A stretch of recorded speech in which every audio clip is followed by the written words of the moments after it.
Hola, buenos días, estimados, ¿cómo están? ¿Me escuchan?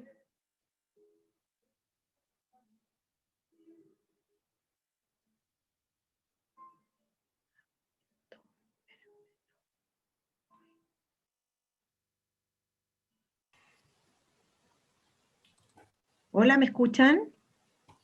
Hola, profe, sí se escucha. Hola, buenos días. Hoy me costó tanto llegar, pero llegué. Disculpen la demora ahí de los minutitos extra. Chiquillos, quiero partir viendo si hay alguna consulta respecto de la pregunta. Me mandaron unos correos, yo les fui contestando, pero por si hubiera quedado algo en el tintero. Les cedo la palabra ahí si alguien tiene alguna consulta o van bien con eso. La verdad, profe, es que yo todavía no lo he visto, así que no le podría decir nada. Ya, tómese un minutito ahí el fin de semana para que si salen preguntas las podamos resolver el día lunes, ¿ya? Recuerden que la entrega es el próximo viernes, así que para que no dejen pasar más tiempo, es más fácil por este medio que por correo, po, ¿ya? Así que traten el fin de semana de echarle una mirada a eso, ¿ya? Nos quedamos en esta lámina que tiene que ver con los moldajes. No sé si pudieron revisar el link que les mandamos, que tiene que ver con básicamente la presión de los moldajes y la velocidad de llenado. ¿Lo pudieron ver?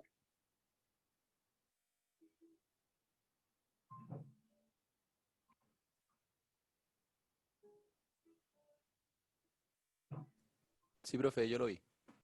Ya, qué bueno. Cuénteme, ¿qué le pareció y qué cosas puede rescatar ahí del video? ¿Qué pudo rescatar? Estaba interesante el video y como lo que más me quedó grabado de ahora la parte que habla de la velocidad de llenado y de cómo determinar la velocidad. Ujú.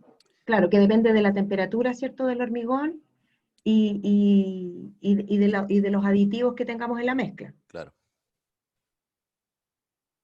Sí. Bueno, eso es un tema importante, chiquillos, porque ahí lo que nosotros para aquellos que se dediquen a la parte de construcción, es un tema relevante la velocidad de vaciado porque hay que compatibilizar bastantes elementos para llegar a esa velocidad de vaciado, no solo la capacidad del moldaje, sino también, por ejemplo, si es hormigón premezclado, la programación de los camiones, ¿cierto? Con los volúmenes, qué tipo de hormigón vamos a colocar y cómo efectivamente este hormigón va fraguando en la medida que yo lo tengo dentro del moldaje y va generando o va disminuyendo la presión sobre el moldaje del hormigón. Cristóbal, ¿algo más que le haya llamado la atención ahí en el video? Cuénteme. Solamente me quedó la duda que habla que, bueno, como sabemos que la presión sobre el fondo del muro, de lo que se está llenando, Ujú. aumenta con la altura del Claro, molde. claro. Pero en ninguna parte de la norma, cuando se determina la velocidad de llenado, se habla de las dimensiones de lo que se está rellenando de hormigón. Claro, Entonces, eso no, como que me no. quedó. Sí, no se hablan de las dimensiones porque además tenemos varios tipos de moldaje. Entonces, hay unos moldajes que se llama, que son manuportables, que son muy livianitos y esos son moldajes que se usan para alturas de capa de hormigonado y velocidad de vaciado bastante bajas. Y tenemos unos moldajes que son súper robustos y que permiten efectivamente aumentar la velocidad de vaciado y la altura de la capa de hormigonado, pero como depende tanto del moldaje, la norma en el fondo lo que busca, y la norma chilena 170 en general lo que busca, es que nosotros tengamos un buen comportamiento del hormigón. No importa cómo lleguemos a eso, sino que finalmente tengamos un buen resultado. Entonces, en función de eso, las empresas que arriendan los moldajes son las que nos ayudan a poder determinar ciertas variables que no están propiamente definidas en la norma. Así que ahí, bueno, hay harta. Ah, lo que les voy a mandar también, chiquillos, un link de una persona de Moldajes Alsina que me mandó, que hay un webinar en vivo el día martes, el próximo martes. Se los voy a mandar el link para que puedan inscribirse a aquellos que les interese, y ahí se van a hablar temas de desmolde y de simbre en función de algunos criterios técnicos de hormigón. Ya eso se los voy a mandar, lo tenía súper presente y con este problema que se me generó ahora en la mañana, no se me había ido. ¿Ya? Así que ahí Cristóbal y a todos invitados a esa instancia. Lo otro, Cristóbal, o a los que lo vieron, no sé si se fijaron. Javiera, ¿quiere comentar algo? ¿No? No, profe, me estaba conectando y Ya. salió el micrófono, por eso. Ya, no se preocupe. Ya, que al final del video hablaban de los métodos de ensayo de control. No sé si les llamó la atención que habían unos que son bien artesanales. No sé si alguien pueda comentar respecto de eso.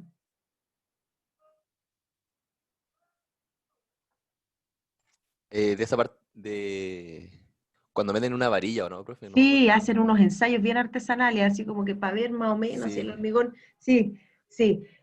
Bueno, hoy día, y ahí también comentarles que más adelante nosotros vamos a ver lo que es el método de madurez del hormigón, porque ese es un método cuantitativo y en el fondo garantizado, es un procedimiento normado que tiene todo un respaldo, digamos, científico detrás y que permite determinar la resistencia en función de la medición de la temperatura del hormigón.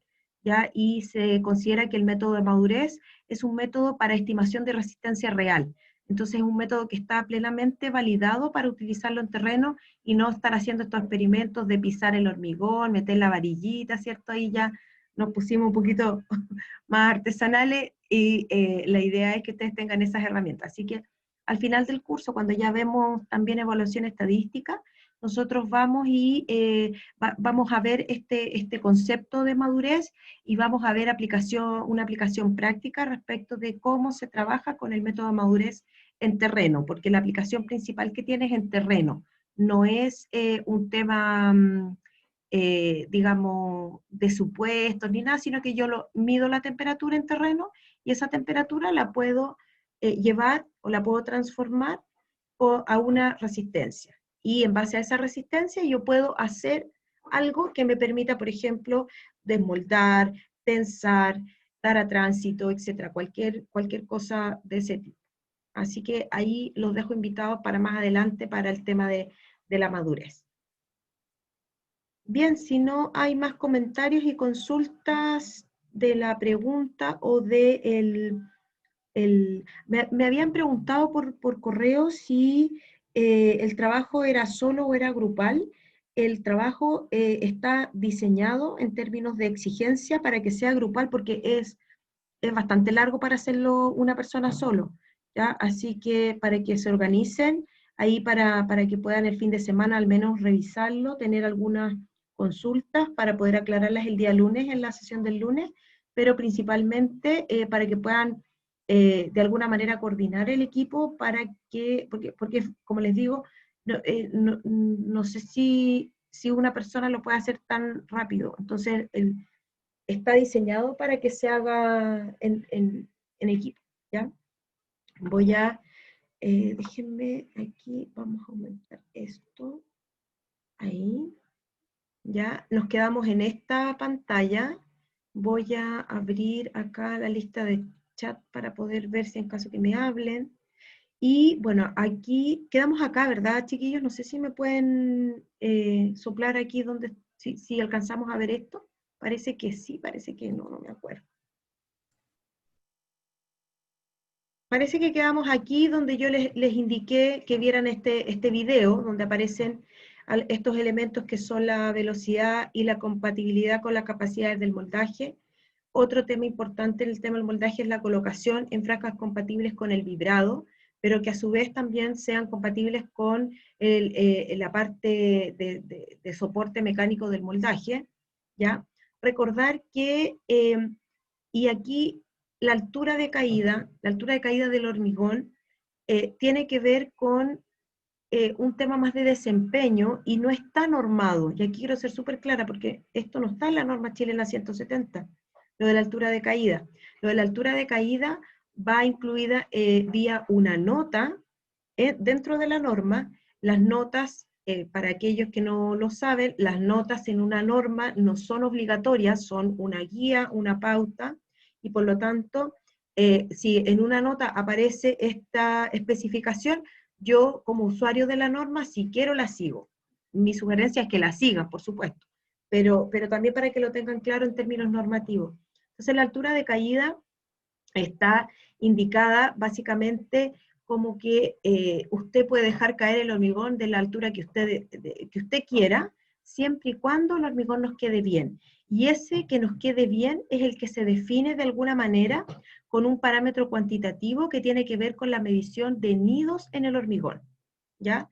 Yo después de colocar el hormigón, voy al muro, miro los nidos que tengo en los primeros 20 centímetros, en los 20 centímetros inferiores del muro, mido y establezco, ¿cierto? Si este porcentaje de nido es mayor al 10%, yo debo disminuir la altura de caída, la debo disminuir, y si es menor del 10%, quiere decir que estoy utilizando una altura de caída adecuada, ¿ya?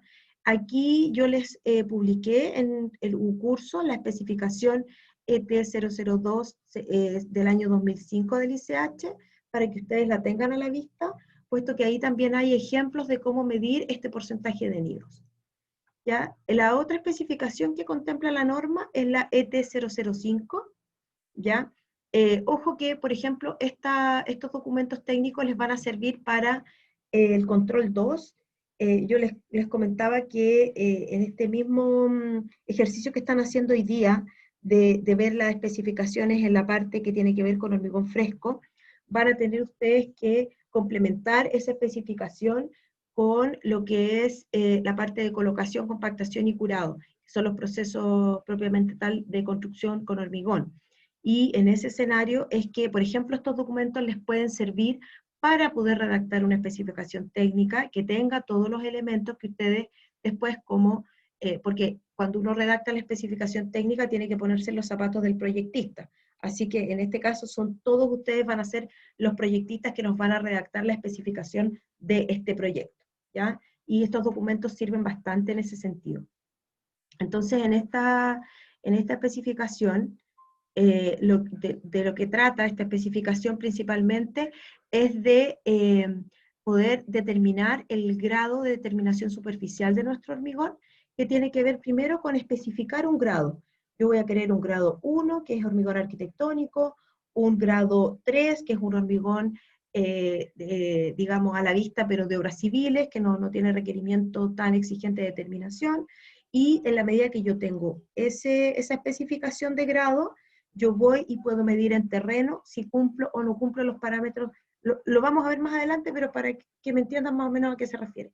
Por lo tanto, el moldaje es súper importante en esta terminación superficial, puesto que participa y puede llegar a ser una partida fundamental y muy importante cuando tenemos hormigones a la vista, ¿ya? Además, se especifica una temperatura entre 5 y 35 grados, lo que está de la mano o alineado con lo que indica el manual de carreteras, y de todas maneras la norma establece que yo podría como especificador indicar temperaturas distintas de estas, temperaturas, por ejemplo, máximas distintas, cuando se trata de aplicaciones especiales como por ejemplo los hormigones masivos, ¿ya? Aquí pueden ver ustedes algunas tolerancias de moldaje que nos sirven para verificar efectivamente que el moldaje haya sido posicionado de manera adecuada, ¿ya? Y con esto, obviamente, estos parámetros hay que llevarlos de alguna manera a algún protocolo o algún checklist en obra, de modo de poder hacer las revisiones a través de los supervisores y que efectivamente tengamos la certeza que los moldajes han sido bien posicionados dentro de nuestra obra para después recibir el hormigón, ¿ya? Algunas fotografías que tienen ustedes acá de problemas de moldaje. ¿Qué creen ustedes que pasó? Vamos aquí con la primera foto, en esta foto de acá. ¿Qué creen ustedes que pasó con este hormigón? Ahí cedo la palabra porque igual para no hablar solamente yo y que ustedes también vayan participando y vayamos generando la interacción. ¿Qué creen ustedes que pasó en este hormigón que tengo acá? Que es un hormigón donde aquí se presume que podríamos tener los tableros del moldaje, ¿cierto? Acá. ¿Algunos de ustedes, chiquillos, ha estado en práctica? ¿Han visto hormigones en las prácticas o todavía no han hecho las prácticas? Profe, Dígame, Andrés. yo creo que, o por lo que he visto, es cuando se acumula mucha agua en esa parte, en esa esquina del moldaje. ¿Ya? Claro. Entonces, al fin y al cabo, el hormigón pierde sus propiedades y se termina descascarando, por así decirlo. Sí, es como que se lava. Como que el agua, Sí. cuando queda mal sellado el moldaje, aquí, si tenemos una placa por acá y la otra por acá, y quedó mal sellado este punto, empieza a escapar el agua del hormigón y como que lo lava y se va el agua, porque es agua finalmente, se escurre por cualquier parte. Y se generan estos problemas. Sí, muy bien la parte intuitiva, Andrés. Miren que tenemos en la fotito que tenemos acá, aquí arriba, en la parte superior. Este es un hormigón con pigmento, es un hormigón amarillo, que ustedes lo pueden ver ahí. No sé si alcanzan a ver el defecto que tiene este hormigón a la vista.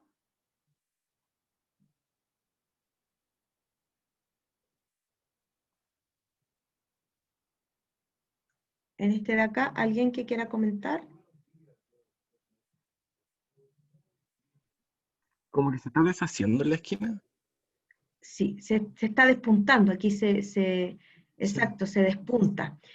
Uno de los errores más comunes que cometemos nosotros en hormigones a la vista tiene que ver con un desmolde prematuro. Los hormigones a la vista yo debiera dejarlos un par de horas más que los hormigones tradicionales, porque si bien la resistencia es más o menos la misma, las operaciones de desmolde son bastante bruscas, son bastante brutas, ¿ya? O sea, aplicamos un chuzo para hacerle fuerza al moldaje, ¿no es cierto? Hacemos un montón de cosas y, y podemos dañar el hormigón. Entonces, lo que se recomienda es que el hormigón a la vista lo podamos dejar un poco más de tiempo, de modo que cuando yo hago el desmolde, esta esquina ya esté con la resistencia suficiente para soportar el esfuerzo que implica el desmolde, ¿ya? El problema de los hormigones a la vista es que la reparación es extremadamente cara. Es una reparación que es un arte, o sea, eso lo hacen unos arquitectos que si quieren hacer un emprendimiento, les sugiero ese emprendimiento porque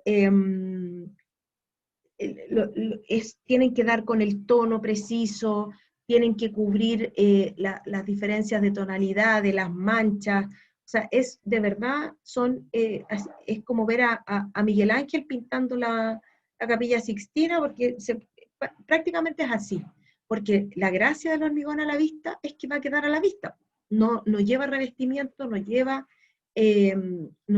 cierto, ningún elemento sobre ese hormigón, por lo tanto, en ese sentido es importante que podamos eh, protegerlo de alguna manera para que no tengamos que hacer esas reparaciones que son súper caras.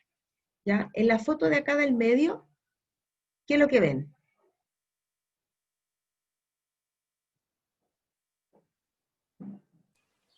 Que el hormigón se está saliendo por la parte baja. Claro, se está saliendo, claro, entre un hormigón endurecido y un hormigón nuevo se colocan ciertos determinados sellos. Aquí yo lo que debería hacer es poner una wincha de algo que me permita algún material, ¿cierto? Que sea impermeable, que me permita sellar esta zona, esta unión, para que no escurra el hormigón, porque aquí también lo vamos a manchar. Profe, Y dígame, Andrés. eh, la primera imagen sería el resultado de la imagen que estamos viendo ahora, la del medio. La primera imagen sería, ¿cómo? No le escuché, justo se El me... resultado de la imagen que está mostrando ahora. Es como el mismo problema, salvo que aquí tenemos un problema en la unión de placa con placa, y aquí tenemos un problema en la unión de hormigón antiguo con hormigón nuevo, pero es un problema de unión, en ambos casos un problema de unión de moldaje. ¿Sí? Sí, sí, sí. Sí, sí, Ahí, entiendo. claro, pero acá nos faltó el sello entre placa y placa en el fondo, entre las placas de moldaje. Acá estamos hormigonando, el edificio no se hormigona en una sola colada, sino que se hormigona, ¿cierto? Más o menos en Chile tenemos una velocidad de un piso por semana. Entonces, tenemos juntas frías. Al tener juntas frías, tenemos que considerar que vamos en algún minuto a tener estas uniones de hormigón envejecido con hormigón nuevo, y esa unión no solo se debe tratar en términos estructurales con un tratamiento de junta, sino que en la parte logística yo debo colocar los sellos para que no se filtre el hormigón, sobre todo cuando tenemos hormigones, en el caso de los hormigones a la vista, que tienden a ser mucho más fluidos que los hormigones regulares, vamos a tener mucha más probabilidad de que se nos escape la lechada por cualquier espacio, cualquier ranura que haya quedado mal sellada, ¿ya? Y bueno, aquí pueden ver ustedes este mismo problema, pero ya sin el moldaje, ¿no es cierto? No sé si alcanzan a verlo, que estéticamente es bastante feo, pero ya, dejemos la estética de lado, digamos, no es un hormigón a la vista. También este tipo de problemas puede traer alguna condición de permeabilidad del hormigón, que en algunos casos no es deseable. Por ejemplo, si estoy construyendo, no sé, un muro, una planta de tratamiento de agua. No me sirven estos muros porque en la unión se nota que hay una discontinuidad del elemento, y por lo tanto lo más probable es que tengamos ahí un punto débil por donde va a poder escapar cualquier líquido que yo quiera contener. Entonces también, si bien aquí yo les mostré temas más estéticos, acá también vamos a tener un problema de permeabilidad del hormigón. Entonces ahí hay que tener cuidado con estos elementos. Ya, voy a pasar a la siguiente, que me da la impresión de que es ya colocación derechamente. Y aquí yo les comparto lo que indica la norma propiamente tal, y la norma en general, su espíritu es decir, hágalo bien. No nos da muchas señas de cómo específicamente lo vamos a hacer. Ya dice que durante la colocación del hormigón se deben adoptar medidas para evitar que éste se contamine. Obviamente no puede recibir, no puede, por ejemplo, suciedad, tierra, polvo que pueda haber en la obra, ¿ya? También dice que la velocidad de vaciado y la altura de colocación tienen que ser compatibles con los moldajes, eso ya lo habíamos visto. Dice que se debe colocar el hormigón en franjas, de acuerdo a los equipos de compactación. La sonda de vibrado tiene una dimensión, y la capa de hormigonado debe ser compatible con esa dimensión para que toda la capa vibre. De ahí lo vamos a ver más en detalle cuando veamos la compactación. Y acá están las notitas que les decía yo, que tienen que ver con la especificación 2 y la 5 del ICH, que tienen relación con la altura de vaciado de elementos de hormigón armado, y la 5 con los criterios de aceptación de las superficies de elementos moldeadas en elementos de hormigón, ¿ya? Que tiene que ver esto con lo que yo les comentaba hace un ratito. Recuerden que para la altura de vaciado se considera importante o relevante la información que tenga de nido respecto a los 20 centímetros inferiores de mi elemento, ¿ya? En cuanto a la altura de vaciado, en la norma antigua teníamos nosotros estos valores, ¿ya? Aquí voy a hacer un ejercicio aquí para que no vaya a quedar ninguna duda.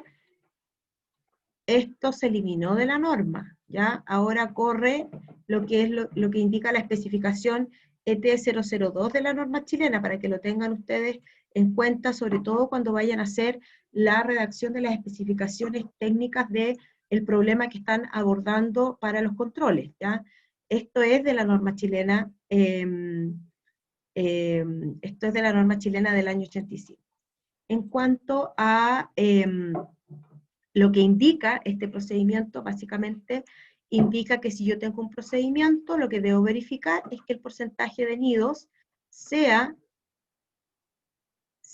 mayor al 10%, ¿ya? Y por otro lado, si no tengo un procedimiento establecido, puedo adoptar estas dimensiones que tengo acá, para un cono menor a 8, para un cono mayor a 8 y hormigón no bombeable, y para un cono mayor a 8 y hormigón bombeable, entre 2 y 3 metros, pero de todas maneras debo verificar que se cumpla esta condición de un porcentaje de nidos menor al 10% en los 20 centímetros inferiores. Y además, esta especificación nos entrega cómo calcular este porcentaje de nidos de acuerdo a parámetros cuantitativos. También aquí es importante decir que en el documento de especificación que los tienen ustedes publicados en el curso, hay algunos ejemplos del cálculo, que es un cálculo geométrico, pero que se asume, ¿cierto? Dado que los nidos no siempre tienen una forma rectangular, ¿cierto? Una forma fácil de calcular, cómo se asume cuando tienen formas irregulares, porque en general lo que se hace es hacer un rectángulo circunscrito y tomar A por B, y ese es el área del nido, ¿ya? En cuanto a la 5, a la especificación 5, que tiene que ver con la terminación superficial, primero esta especificación establece la definición de nidos. Vamos a tener nidos estructurales, nidos profundos y nidos superficiales. Ya los superficiales, vamos a partir de abajo hacia arriba, son aquellos nidos que no llegan a la enferradura. O sea, yo no puedo ver la enferradura cuando estoy revisando ese defecto en el hormigón. En el caso de los nidos profundos, son nidos con dimensiones menores a los nidos estructurales, ¿ya? Pero se profundizan detrás de la enferradura sin necesariamente atravesar el elemento. Entonces aquí ustedes pueden ver una fotito. Y los nidos estructurales se entienden como nidos estructurales aquellos que profundizan detrás de la enferradura, pudiendo o no atravesar el elemento, ¿ya? Y teniendo además una dimensión mayor al 10% de la longitud horizontal del elemento, o una superficie mayor al 3% respecto del área de la cara visible de ese elemento. Entonces, si yo tengo un nido que atraviesa mi elemento, y que, o más bien que compromete enferradura, porque puede ser que atraviese o no, pero que aborda un 10% de la longitud horizontal del elemento, o una superficie mayor al 3% de la cara visible, yo debo hablar de un nido estructural. Y el nido estructural debemos revisarlo con el calculista. Es el calculista quien nos tiene que indicar si vamos a hacer una reparación, y cómo es la reparación, y qué productos vamos a utilizar en esa reparación, ¿ya? En ese sentido, los nidos estructurales debemos, ¿cierto?, verificarlos con el ingeniero calculista. En cuanto a los otros defectos que podamos tener dentro de las superficies de hormigón moldeadas de elementos de hormigón, vamos a tener, por ejemplo, la falta de llenado, los huecos, la reflexión de las armaduras, las pérdidas de arista, como lo que veíamos aquí en la foto, ¿cierto?, donde tenemos un desprendimiento de material, ¿no es cierto? Las burbujas, el escurrimiento superficial, que es lo que vimos un poquitito en las fotos anteriores, la distinta coloración y la microsegregación. Quiero detenerme en la diferencia entre los huecos y las burbujas. ¿Ya? Los huecos son cavidades con diámetros entre 1 y 3 centímetros, y las burbujas son cavidades con diámetros menores a 1 centímetro, y también indicarles acá, para que ustedes lo vayan anotando ahí en sus apuntes, que este problema de la distinta coloración es el único problema que no está cuantificado en la especificación. Es decir, todos los demás, y me voy a ir un segundito, aquí a esta lámina, donde yo puedo calcular efectivamente el porcentaje de nidos, la falta de llenado, los huecos, la reflexión de la armadura, pérdida de arista, etc. Yo puedo medir esos defectos. Al poderlos medir, puedo hacer seguimiento de que efectivamente se cumpla, en términos constructivos, se cumplan las metas que he trazado para esos indicadores. Sin embargo, en la falta de coloración que veíamos acá, la distinta coloración se define como tonalidades de colores notoriamente diferentes en una misma superficie, y aquí lo importante es que al iniciar la obra se coordinen las partes, es decir, la inspección técnica con la constructora, de cuánto es la distinta coloración que vamos a tener como admisible, ¿ya? Este es el único criterio que la especificación recomienda acordar entre las partes.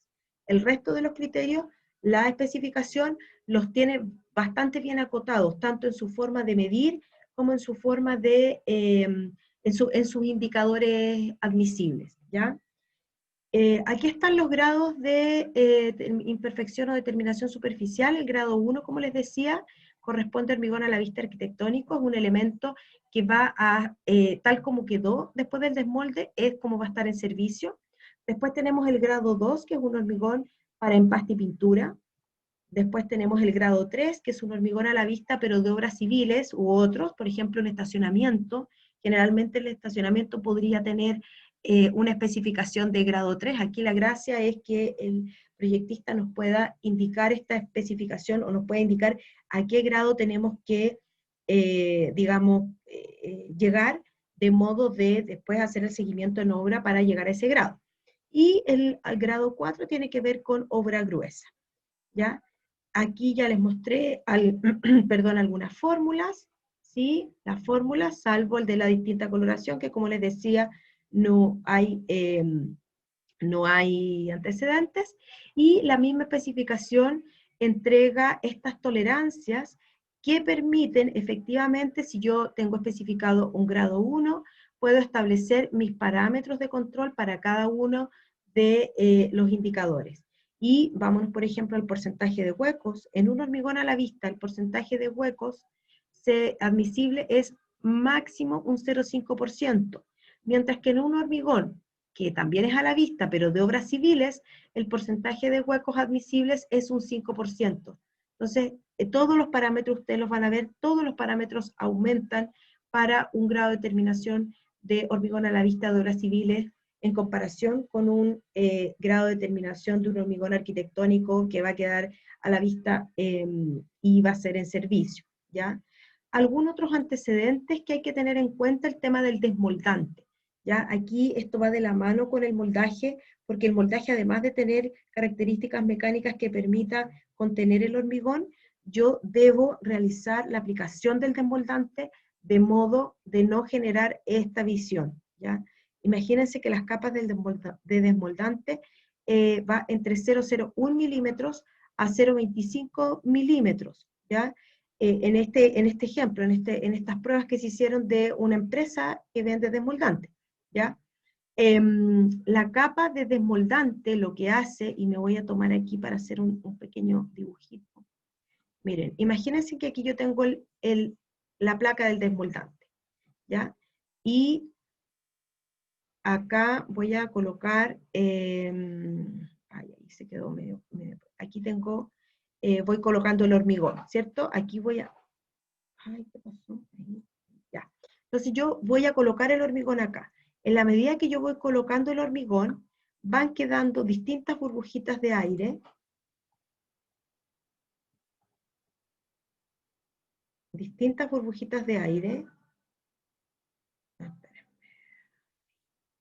aquí, que cuando yo coloco el vibrador, esto empieza a salir a la superficie. Entonces, si tengo una capa excesiva acá de desmoldante, lo que pasa es que estas burbujitas empiezan a quedar trabadas aquí y no suben cuando yo estoy vibrando, no suben. Entonces empiezan a quedar ahí y obviamente son burbujas irregulares. Entonces al final yo saco el moldaje y me queda de esta forma. Ya me queda con esta terminación. Ahora, si nos vamos de nuevo a la especificación, fíjense que las burbujas se observan a 5 metros del elemento. No se observan encima del elemento, se observan a 5 metros. Entonces también es importante considerar ese antecedente. Algunos otros defectos que tienen que ver con imperfecciones por mala aplicación de desmoldante.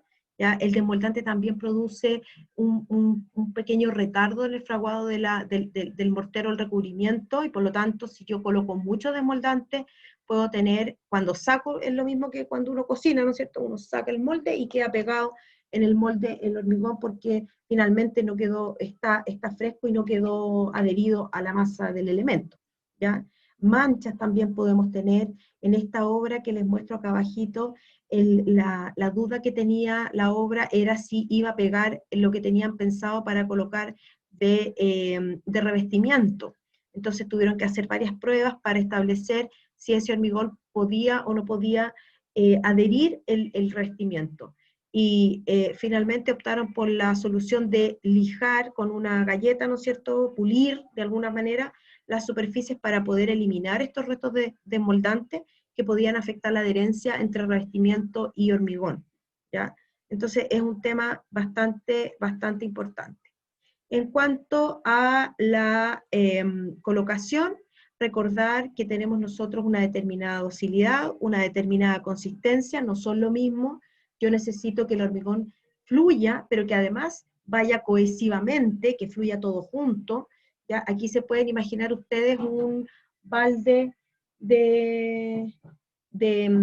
con canicas de estas que juegan los niños, ¿no es cierto? Si ustedes la vierten, ese balde con canicas, las bolitas se van a esparramar por todos lados. No tiene ni una cohesión, no tiene ni una consistencia, ¿ya? Pero tiene una excelente fluidez.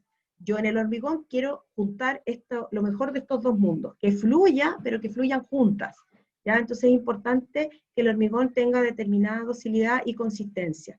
Y recordar que se elige de acuerdo al tipo de elemento, a los equipos de colocación disponibles, al avance requerido según el proyecto, porque por ejemplo aquí podríamos tener lo que son los hormigones de resistencias tempranas. Voy a poner resistencias tempranas mejor. Resistencias tempranas, ¿ya? Obviamente que estos hormigones, y lo vamos a dejar por favor ahí, anótenlo para que el viernes partamos la sesión explicando bien lo que son los hormigones de resistencia temprana, porque los hormigones de resistencia temprana, se los voy a hacer como pregunta para que ustedes lo vayan pensando. ¿Cómo creen ustedes que se hace o se confecciona un hormigón con resistencia temprana? Vayan pensándolo y lo discutimos el día viernes ahí con algunos gráficos. Entonces, por ejemplo, yo podría requerir un hormigón para mejorar mi avance, un hormigón de resistencia temprana. Y eso, por supuesto, me va a determinar un presupuesto porque esos hormigones son más caros, ¿ya? Las temperaturas, entonces, que les comentaba, entre 5 y 35 grados, y considerando, ¿cierto?, lo que nos indica el manual de carretera. Recordar que también la norma establece algunas condiciones o consideraciones más bien especiales para hormigonado en tiempo frío y para hormigonado en condiciones de alta evaporación de agua, que vamos a revisar la próxima sesión, ¿ya? Esto también ya lo habíamos visto, tiene que ver con los 20 centímetros inferiores. Déjenme poner este que tiene como un videito.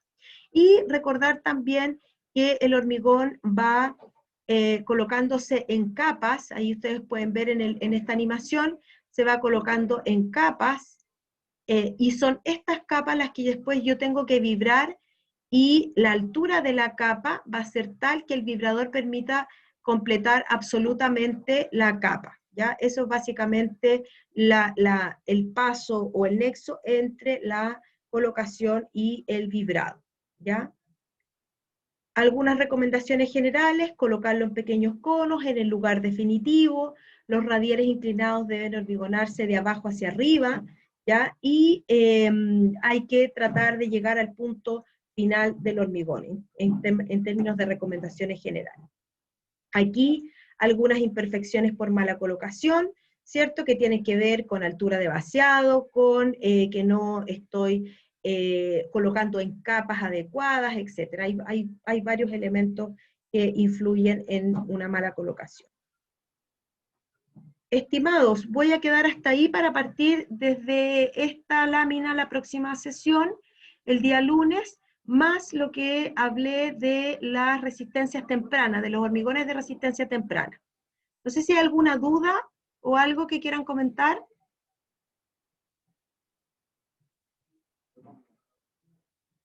¿No? Bueno, entonces quedamos hasta aquí. Nos estaríamos viendo, chiquillos, el día lunes a las 10:30. Y Francisco, cuénteme. No, profe, disculpe. Ya, no se preocupe. Nos vemos el día lunes, que tengan un buen fin de semana.